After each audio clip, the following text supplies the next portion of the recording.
Olá pessoal, no vídeo de hoje eu vou explicar para vocês como utilizar aquela unidade de negócio que eu mandei para vocês através do LinkedIn, ok?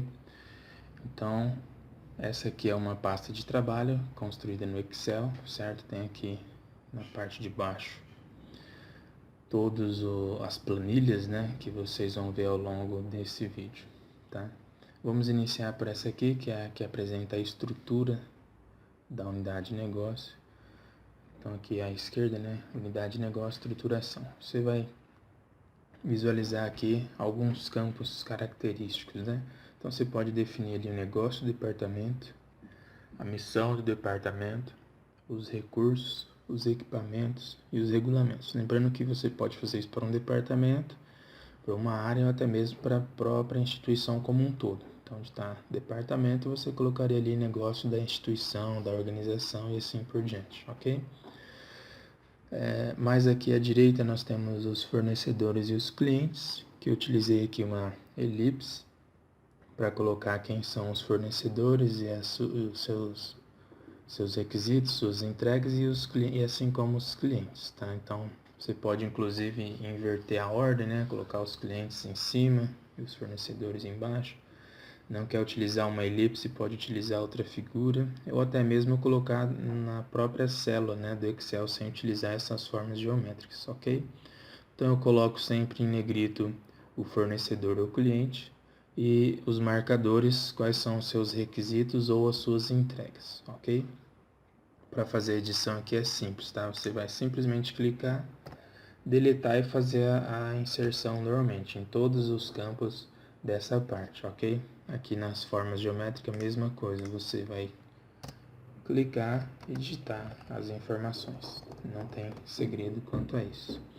Como eu já mandei para vocês no LinkedIn e através de e-mail, aqui nós temos alguns ícones para facilitar a navegação dentro dessa ferramenta, mas nada impede que você utilize também os menus na parte inferior, ok? Alguns estão me perguntando o seguinte, se à medida que você alimenta aqui os recursos humanos, né, no caso as pessoas e os cargos, se ele já atualiza automaticamente o organograma. Ele não tem essa função, tá pessoal? Então aqui são simplesmente textos, você insere aqui a equipe e o organograma você faz também como um Smart Art, né? Você vem aqui inserir e aqui a ferramenta de Smart Art, não tem esse link não, certo?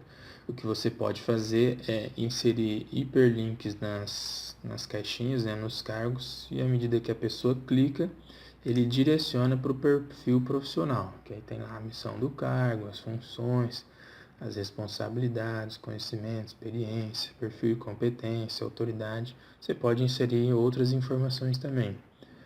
Pode colocar aqui também o nome da pessoa e o período que ela foi admitida, quanto tempo ela está na empresa, e você pode utilizar a sua criatividade aí para colocar todas as informações que você necessitar. Aqui também é apenas uma célula, você digita normalmente, clicando aqui no hiperlink ele volta para o organograma e aí você navega na planilha para onde você quiser.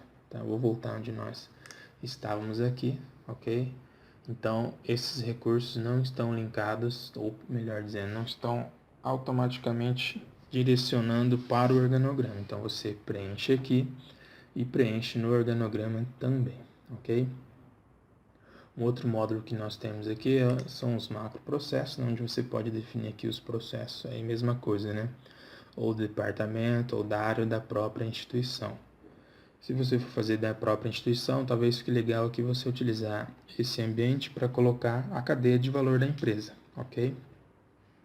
Aqui utilizando algumas figuras, né, comuns aí de notações para elaboração de fluxograma. Você pode fazer no Visio, no Visage, tantas outras ferramentas. Eu só coloquei aqui no Excel para ficar todas as informações da instituição ou do departamento num ambiente só, tá? O que você consegue a partir desse ambiente aqui? A cada uma dessas caixinhas pretas, você pode linkar um procedimento operacional padrão da sua instituição, instruções de trabalho e assim por diante. No caso aqui, nós temos o macroprocesso, né, o processo geral do departamento da qualidade de uma instituição, tá? Só para vocês terem uma ideia, olha só, nessa caixinha preta aqui, eu coloquei um link para um procedimento. Então, você clica no procedimento, abre aqui o procedimento com o logo da empresa, tudo certinho. E aí você pode, então, ter acesso, conhecimento a como funciona o procedimento na empresa. E aqui tem toda a estrutura do sumário, se quiser ver algum item específico, né? Estruturação de documentos, etc. e tal. Pode voltar para qualquer parte do documento. Lembrando que na versão 2015-10.9001, controle de documentos e registro agora recebe o nome de controle de informações documentadas, ok? Então, fechando aqui, essa parte do processo também é muito simples, é só você colocar como funciona o procedimento, o processo na sua instituição, ok? Outro módulo existente aqui é o organograma que eu já apresentei para vocês, certo? Você faz uma edição normal como se você fizesse no PowerPoint, no Word. A diferença é que você está fazendo aqui no Excel e se você quiser você pode colocar as figuras, as imagens dos funcionários da empresa, ok? Não tem muito segredo nessa parte aqui também não. Você pode inserir cargos normalmente, né? Você dá um botão direito, adicionar forma. No caso aqui eu posso colocar uma forma abaixo desse cargo, tá vendo? Aí basta você descrever o cargo, colocar a imagem do funcionário e assim por diante, ok? Vou mostrar para vocês agora o módulo dos indicadores, tá? Aqui no indicador nós temos algumas informações que é a estrutura do indicador, ok? Então nós temos aqui a coluna indicador, que você pode pôr o nome e o código, a explicação, alguns indicadores, dependendo do título que você dá a ele, é imprescindível que você explique qual a funcionalidade desse indicador. Alguns indicadores clássicos, né? Turnover, por exemplo, dependendo quem for a pessoa que for ler, requer uma explicação um pouco mais detalhada sobre o que mede esse indicador. Objetivo estratégico, ou seja, esse indicador contribui para o alcance de qual objetivo estratégico da organização, o tipo desse indicador, se ele é estratégico, operacional, enfim. O responsável pelo indicador, a fórmula que você vai definir para medir, a meta, a tendência esperada, a periodicidade, critério de análise, unidade de medida, a fonte de dados, o parâmetro e o resultado. Vou explicar um pouco mais detalhadamente cada um desses campos aqui para vocês. Olha só, qualquer uma dessas células que vocês clicarem para visualizar ou para preencher, né, no caso, você vai observar que tem uma mensagem de entrada, que é essa anotaçãozinha em amarelo aí, ou seja, já é uma orientação de como você vai preencher cada um dos campos. Em alguns casos tem até exemplos de preenchimento, certo? Então, o indicador já falei, explicação também, objetivo estratégico, você que vai definir aí conforme está na sua instituição. O tipo de indicador, eu coloquei esses três aqui, estratégico, tático, gerencial ou operacional, tá? Então você pode colocar outros tipos de indicador, mudar as opções e até mesmo depois mudar a informação que tem aqui. Para o objetivo estratégico, você pode utilizar esse recurso também, que é validação de dados. Então, você clicaria aqui no objetivo estratégico e já apareceria a lista para a pessoa preencher, ok? O responsável aqui você coloca o nome e sobrenome, não tem segredo. Para a fórmula do indicador, pessoal, eu super recomendo aí a leitura de 2 livros referentes a indicadores, que é da FNQ. O primeiro dele foi lançado em 2013, que tem por título Indicadores de Desempenho e Estruturação do Sistema de Indicadores Organizacionais. E agora em 2015, né, ano passado, foi lançado também um outro livro, Transformando o Sistema de Indicadores, Avaliação do Desempenho Global sobre a Ótica do MEC. Tá? Então, é muito importante aí para que você consiga estruturar de fato os seus indicadores, porque algumas instituições trabalham com dados ou informações e não são de fato indicadores genuínos que você vai aprender lendo esses livros. Ok? Então, uma dica de leitura aí para vocês. Essa fórmula de todos os indicadores foi construída com base nessa orientação até esses livros. Então, é muito importante que vocês leiam para que vocês consigam estruturar o sistema de indicadores de vocês. A meta você vai definir, né? É um número, tá? Você pode colocar em percentual, numérico, em minutos e assim por diante. A tendência esperada, você vai colocar algumas opções que eu deixei previamente cadastradas aqui. Olha só, tendência esperada, tem uma explicação, como que você preenche.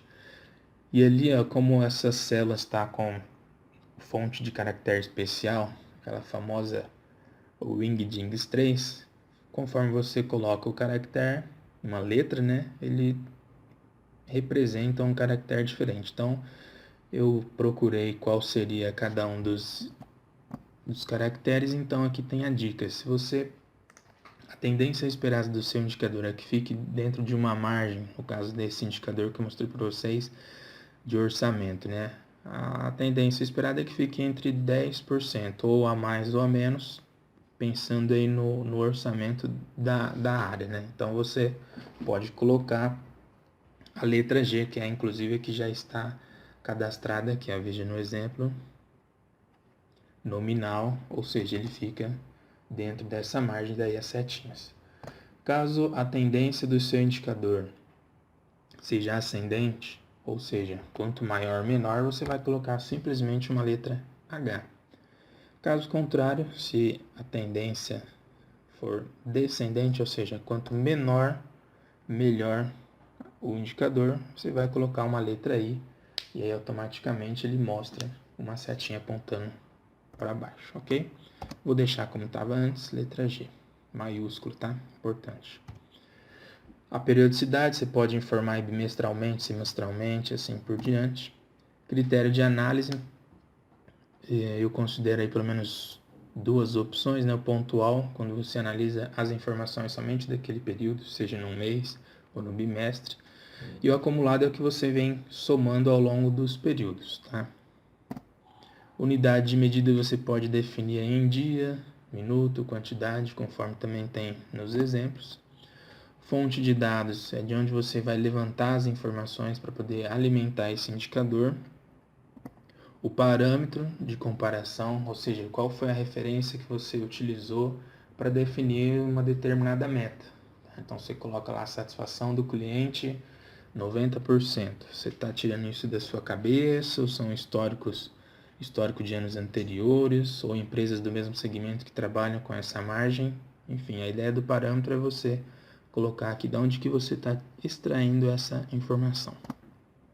E o resultado ele é calculado automaticamente, pessoal, então não requer para esse momento explicação, tá? É uma forma, uma função que está inserida ali dentro e à medida que a pessoa bate a meta, ele fica aí feliz ou triste, ok?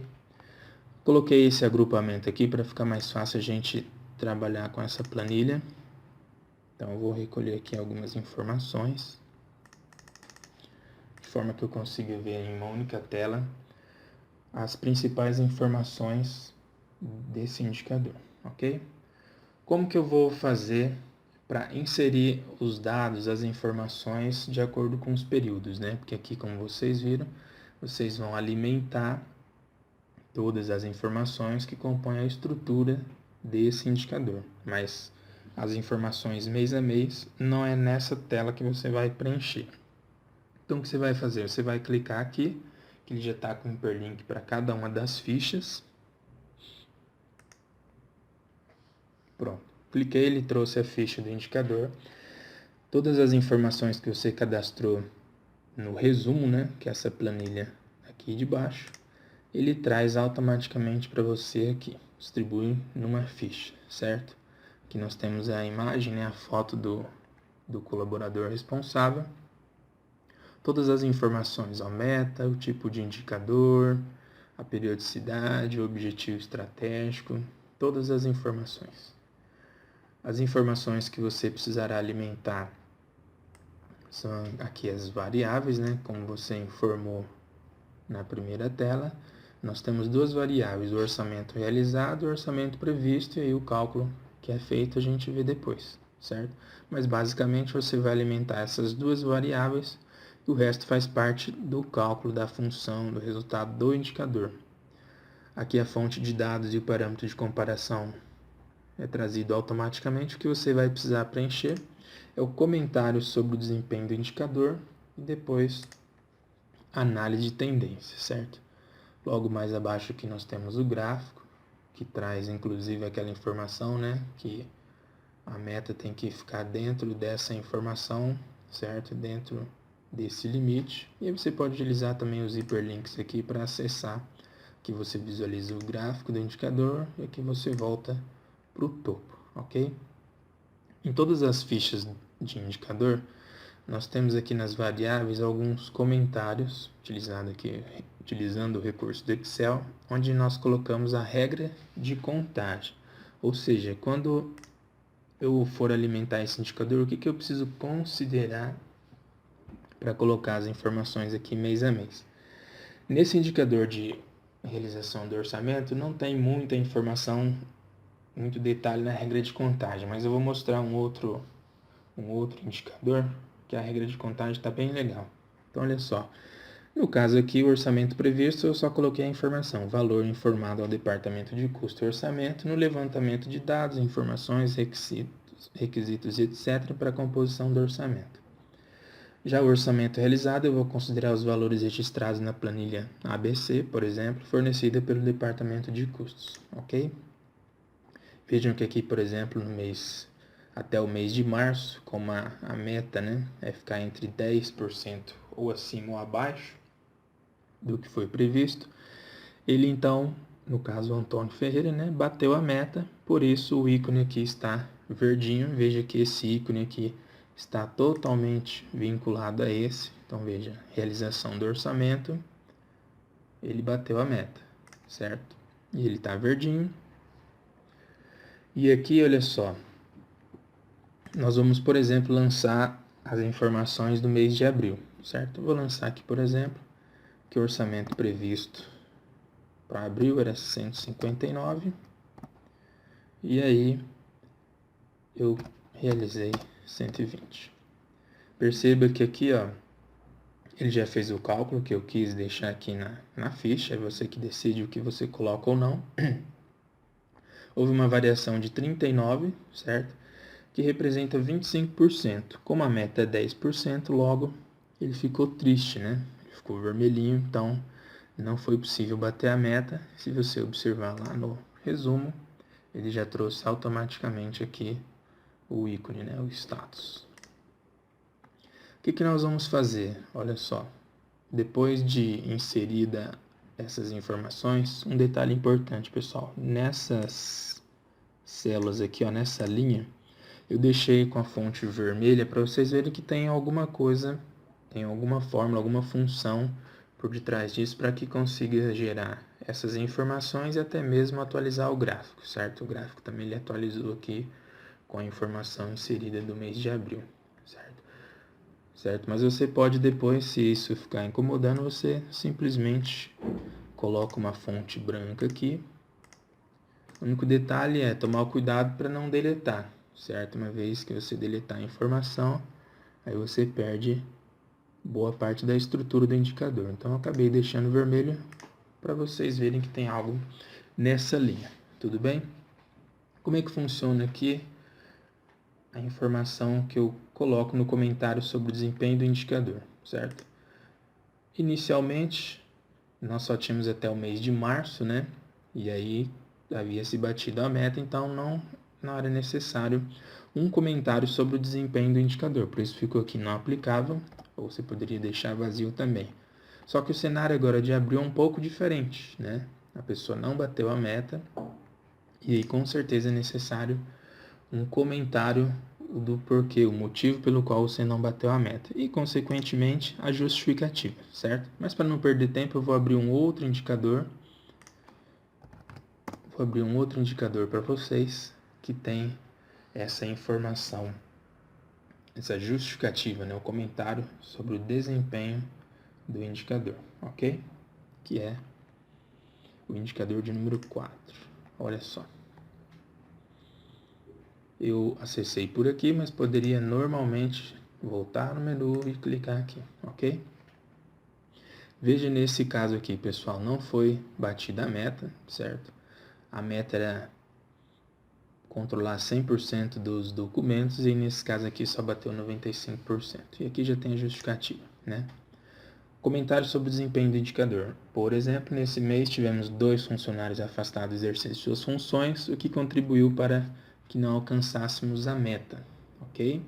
E aí na análise de tendência, logo abaixo aqui, a gente vai pintar com a mesma cor que está o resultado do indicador. Então, nesse caso aqui já está preenchido, mas eu vou voltar para o indicador que nós estávamos falando há pouco, olha só.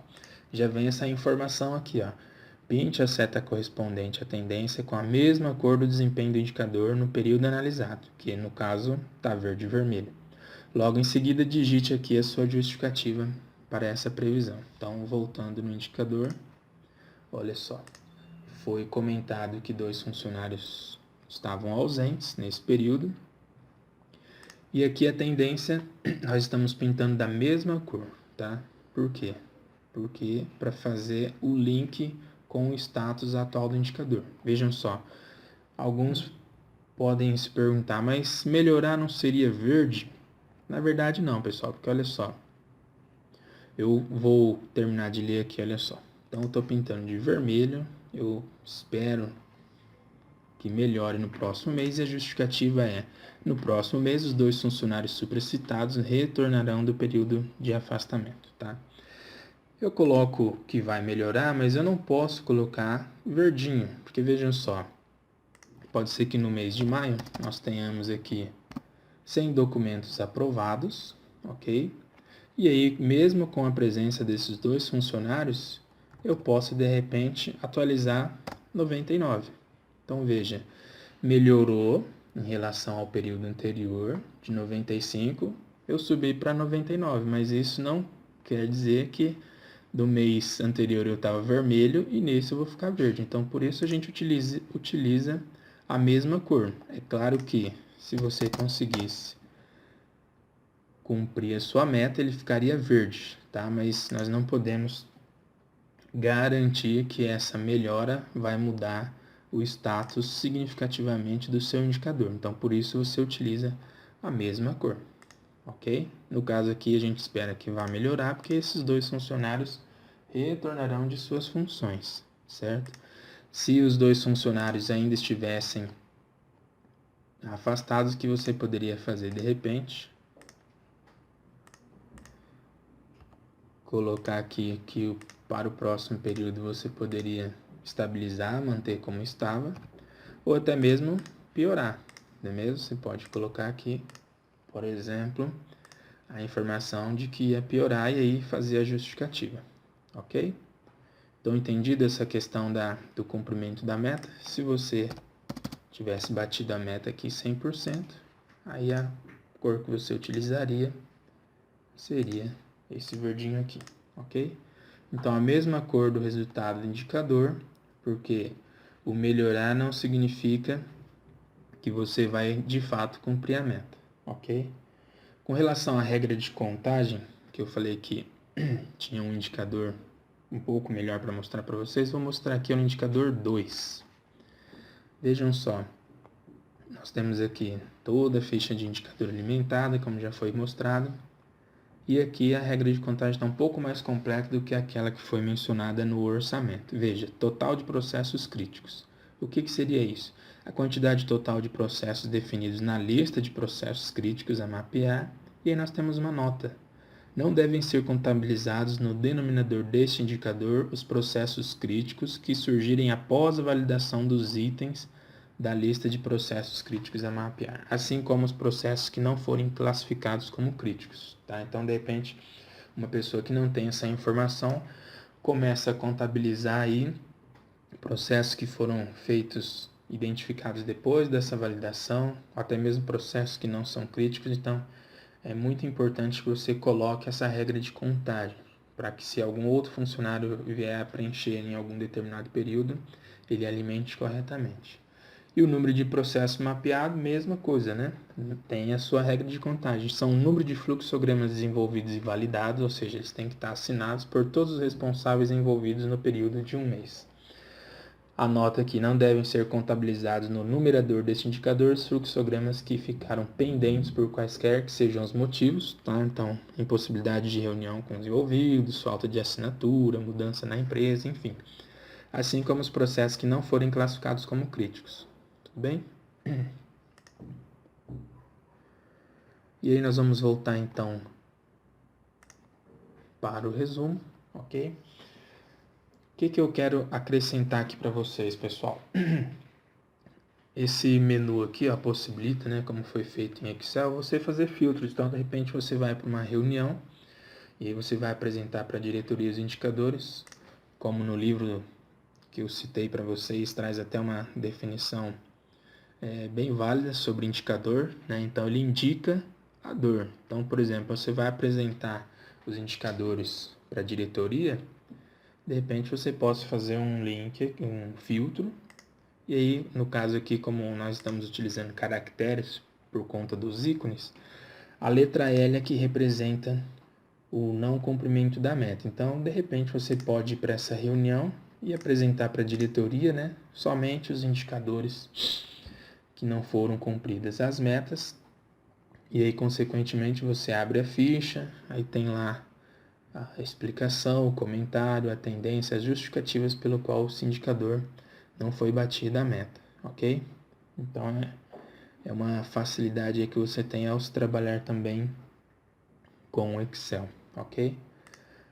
Algumas pessoas também perguntam o seguinte: poxa, mas na minha instituição eu não tenho ainda indicadores, não tenho metas, mas eu gostaria de medir algumas informações. Como é que eu faço? Então a gente criou aqui também esse módulo aqui que são as estatísticas, né? São as informações, onde você pode levantar mês a mês, de acordo com a sua necessidade, todas as informações. Então, por exemplo, custo da unidade de negócio, custo por colaborador.